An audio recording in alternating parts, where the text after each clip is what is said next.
Paul Magnette, les lignes bougent, de nombreux partis flamands parlent de refédéralisation. Un an après les élections, le président du PS fait le point dans l'émission « L'invité de Matin Première ». Il constate qu'il y a un avant et un après coronavirus dans les discussions qui mèneront éventuellement à un nouveau gouvernement. Ça ne fait pas un an, mais un an et demi. Paul Magnette rappelle que la NVA avait fait tomber le gouvernement en décembre 2018, 6 mois avant les élections. La situation est encore pire que beaucoup l'imaginent. Nous avons une fragmentation électorale qui rend les choses compliquées. À lire aussi, un an après les élections, retour sur le scrutin du 26 mai 2019, mais le président du PS n'en est pas pour autant défaitiste. Depuis une semaine, il organise avec son homologue flamand, Conor Rousseau, des discussions avec les autres présidents de partis afin d'ouvrir la voie à un nouveau gouvernement. C'est intéressant d'avoir des conversations approfondies avec les uns et les autres pour essayer de comprendre quelle est leur perception. Comment-ils ? Selon Paul Magnette, les dirigeants politiques connaissaient parfaitement les positions de chacun avant la crise du coronavirus. Les discussions ont été très longues et fouillées, et on connaissait même les positions sur lesquelles les partis étaient prêts à faire des compromis.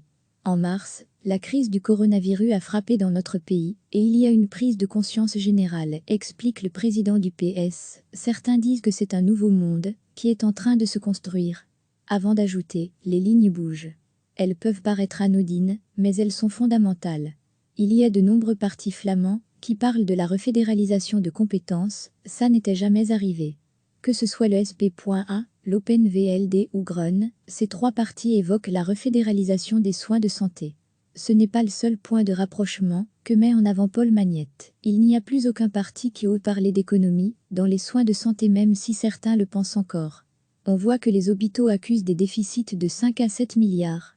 Nous aurons donc des besoins de refinancement colossaux dans le secteur des soins de santé. Un an après les élections, le président du PS fait le point dans l'émission « L'invité de Matin Première ». Il constate qu'il y a un avant et un après coronavirus dans les discussions qui mèneront éventuellement à un nouveau gouvernement. Ça ne fait pas un an, mais un an et demi. Paul Magnette rappelle que la NVA avait fait tomber le gouvernement en décembre 2018, 6 mois avant les élections. La situation est encore pire que beaucoup l'imaginent. Nous avons une fragmentation électorale qui rend les choses compliquées. À lire aussi, un an après les élections, retour sur le scrutin du 26 mai 2019, mais le président du PS n'en est pas pour autant défaitiste.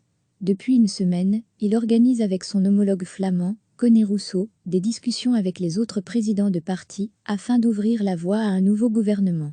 C'est intéressant d'avoir des conversations approfondies avec les uns et les autres pour essayer de comprendre quelle est leur perception. Comment-ils ?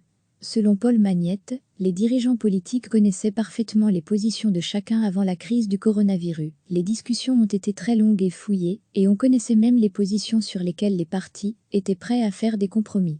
En mars, la crise du coronavirus a frappé dans notre pays, et il y a une prise de conscience générale, explique le président du PS. Certains disent que c'est un nouveau monde qui est en train de se construire. Avant d'ajouter, les lignes bougent. Elles peuvent paraître anodines, mais elles sont fondamentales. Il y a de nombreux partis flamands qui parlent de la refédéralisation de compétences, ça n'était jamais arrivé. Que ce soit le SP.A, l'Open VLD ou Groen, ces trois partis évoquent la refédéralisation des soins de santé. Ce n'est pas le seul point de rapprochement que met en avant Paul Magnette. Il n'y a plus aucun parti qui ose parler d'économie dans les soins de santé, même si certains le pensent encore.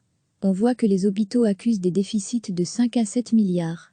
Nous aurons donc des besoins de refinancement colossaux dans le secteur des soins de santé.